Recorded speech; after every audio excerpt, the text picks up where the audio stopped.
it's still a memory trigger for me because even as I'm repeating this memory and recalling it, like I still get shivers down my spine because I remember when that happened.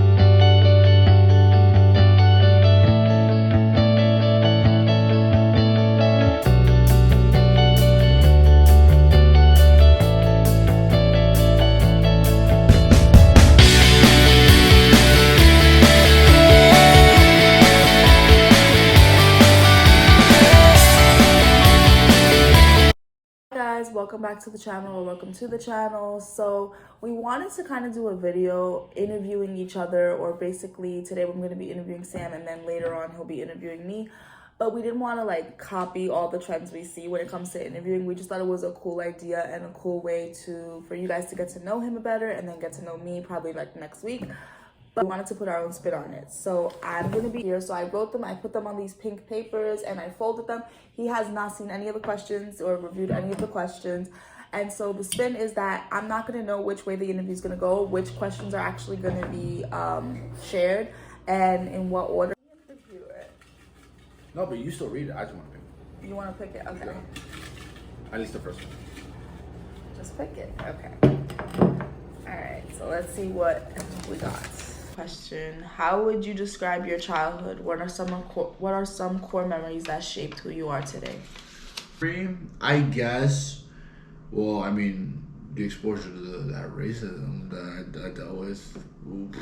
Well, I was like 16 years old, I think. It still gives me like it's still a memory trigger for me because even as I'm repeating this memory and recalling it, like I still get shivers down my spine because I remember when that happened.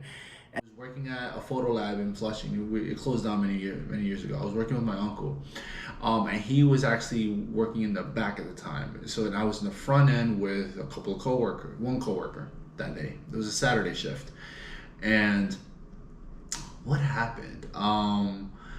This happened at the photo lab? At the photo lab. Oh, I don't think you ever told me this. I did. You told me other racial stuff, but not this. So there was this Dominican lady who came in, dropped off her. This was, by the way, this was back then where, by the way, guys, when we used to have 1 hour photos, those 35 millimeter things, right? And with digital was just starting out, but that wasn't the point. So there was a Dominican lady who came in like in the morning-ish, right? And she came in, dropped off her photos, whatever. And she's like, oh, I'll be back later by like 6. And I was like, oh, all right, sure. Dropped it off, move on. Then the day goes by, whatever. And then 6 o'clock rolls around. She comes in and I handle the same lady. And I give her photos, and the only way she could communicate was in Spanish. So I was talking to her in Spanish, and she said, "Oh, I noticed that your Spanish is really good. Where are you from?" And throughout when the brief interaction that we had in the morning and in that moment, it was generally positive. I thought it was fine. I thought it was okay. Pretty general positive customer service, fine. And then I told her like, "Oh, my father's from the Dominican Republic, and my mom is Chinese." When she heard that Chinese component, it's like the whole tone shifted. Like there was like you could feel it immediately. The equivalent of those of you who watched Harry Potter before or read Harry Potter before, where Hermione's called a mudblood. The lady called me the same thing, like saying, like I was like basically saying like why would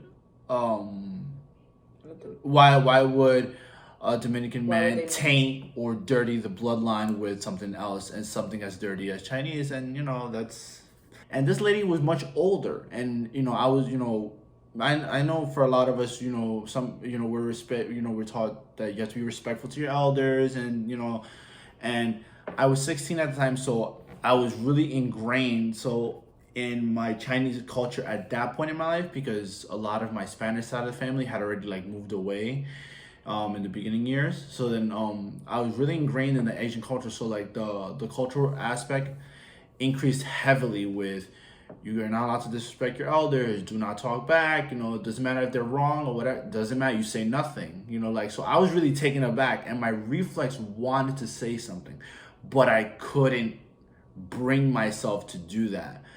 My coworker at the time, she overheard it, And like the lady paid, and everything after we had started talking and did all this. And so then when she heard that comment, like, and she saw that I couldn't say anything, like she saw, like, she came and said something to her and whatever, and then she never came back. But we had a long conversation after that, and I was just like, I didn't know what to say at that point. So that really, like, taught me that, like, even on a deeper level, when you think that, yeah, people are not as racist as they might be, or you want to give people the benefit of the doubt for whatever, like, oof, they can be out there, and they can come back hard. So like, okay.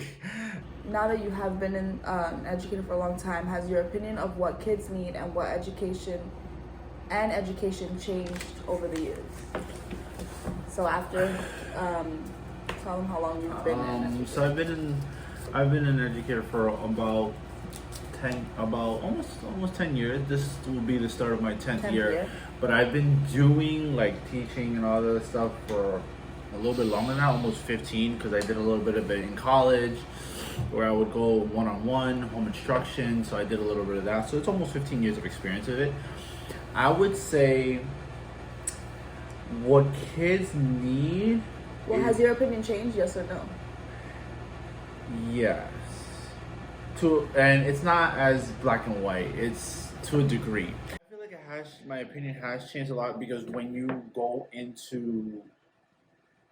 you first start studying it in college, or even just like dabbling in it, like when I studied it formally in college, it was all about theory and trying to figure out all these things, what the textbooks tell you, right? And then I compare it to how it was when I was not only doing home instruction, but then when I started getting into the classroom.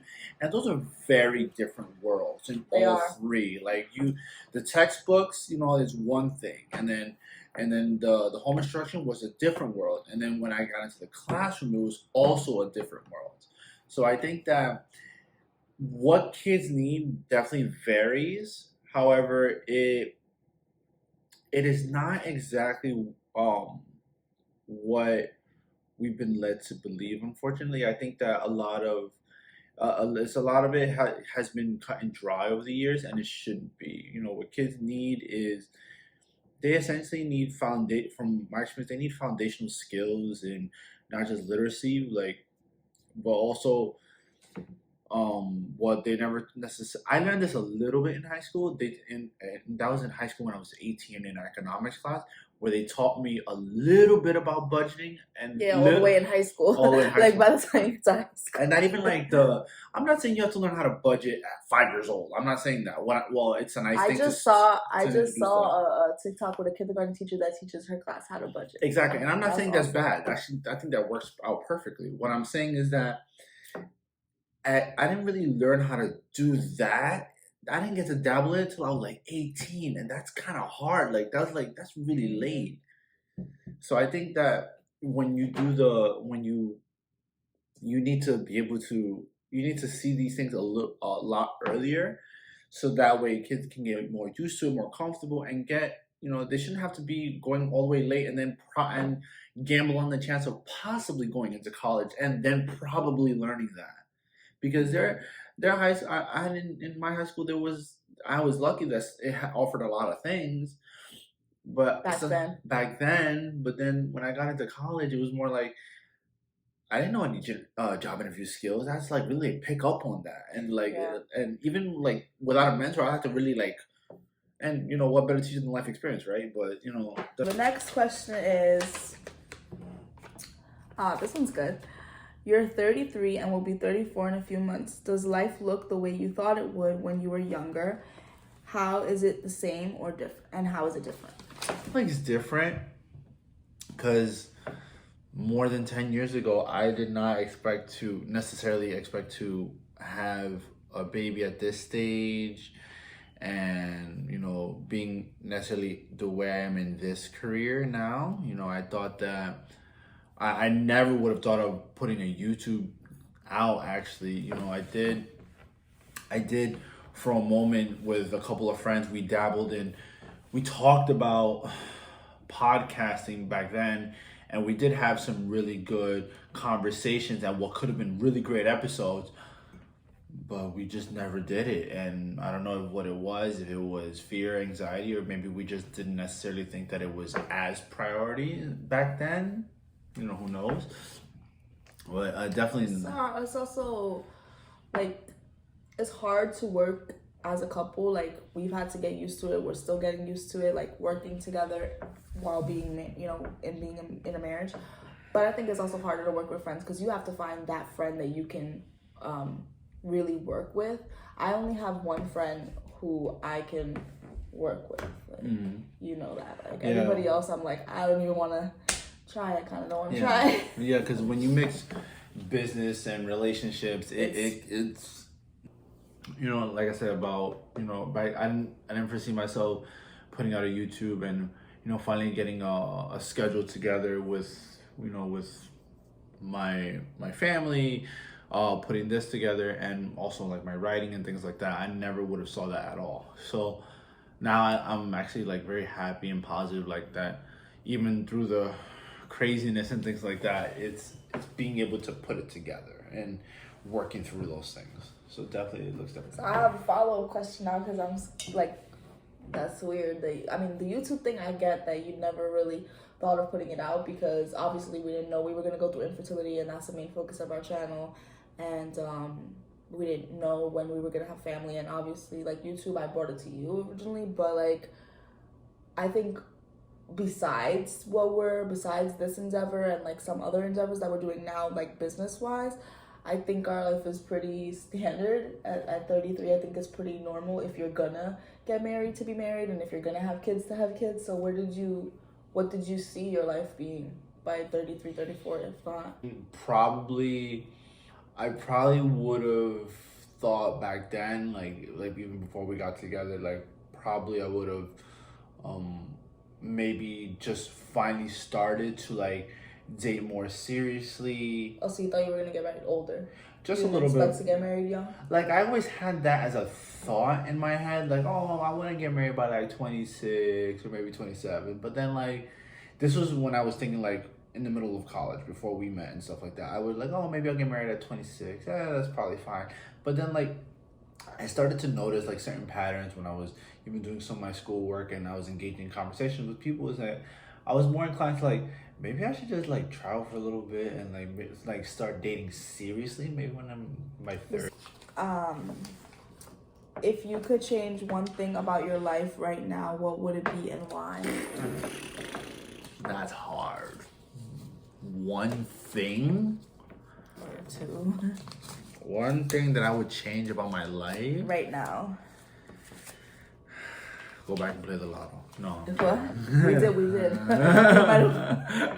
So I think I would wish that I was in a more flexible schedule. More like work schedule, because I realized that after the 2020 pandemic, during remote work time, I realized very, very heavily it connected me back to when I was in college, where I worked really, really well when I was at home. I stayed productive. Like I had boundaries in place. I knew how to do certain things, and I'm like, if you guys want to ever know about my college schedule, I could teach you that. I'm like, best trick in the world. But there's I definitely would have like a more flexible. Like you feel like when you're more in charge of your schedule, you can deal with it better and just know what's best for you. And yes, and knowing how to apply that time properly. When the schedule is too rigid, it is very difficult, especially when life circumstances happen. I can't really control much out of that. So definitely like working on having control of my own schedule definitely would be able. Besides your career, what are things that you are passionate about that you would like to do in the future?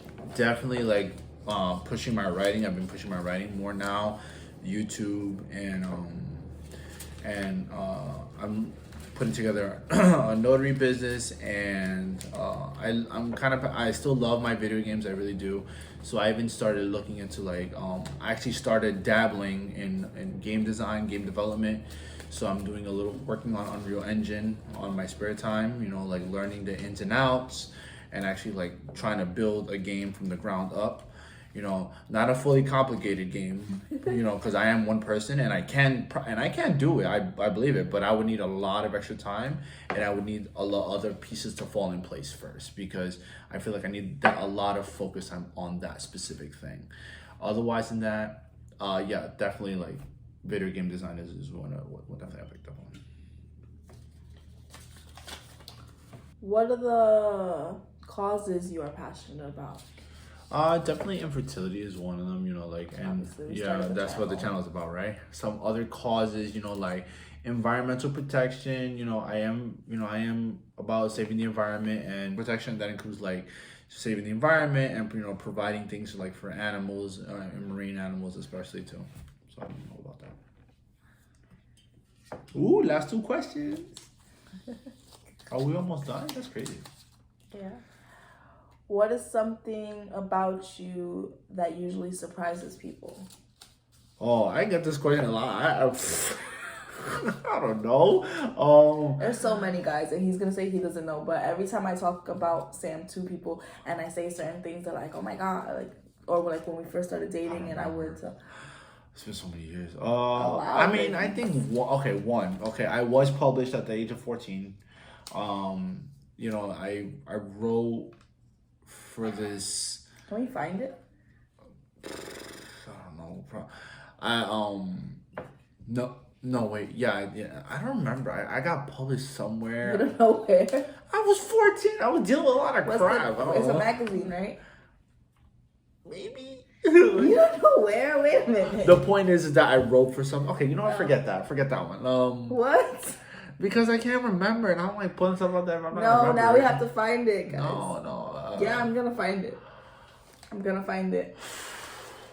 Something surprising. If you could change one thing about the world today and have it stick, what would it be and why? Have it stick? Yeah, like you change it and it's actually gonna be implemented and done and changed. Not just like you do it and it's like close that income gap thing. Not just gender gap, but like close it entirely, because there is no reason, no fathomable reason, socially, you know, ethically, morally, why the income gap that the average amount that a household brings, it only is about across the U.S. When I read it, it's about 60 to 70,000 per year, but the cost of living is through the roof. We were just talking about this today. Way past that. And like, oh no, we were just talking about that horrible. Today, and it wasn't even in respect to this or preparing for this or like telling him anything. Like I said, he doesn't know the questions. But we were just talking about how like it's crazy how a family where like even if you're making good money, at this point you're not making good money. Even if you're making terrible. Good money, it's horrible. Like, is there any other things you want to say besides the questions? No, I think these were pretty deep. You know, sometimes rehashing some of these questions, you know, like really bring back some memories and really make you think deeply about, wow, what was it? Like, what are things that I could have done differently? But hence I reference back to that film, you know, look both ways, you know.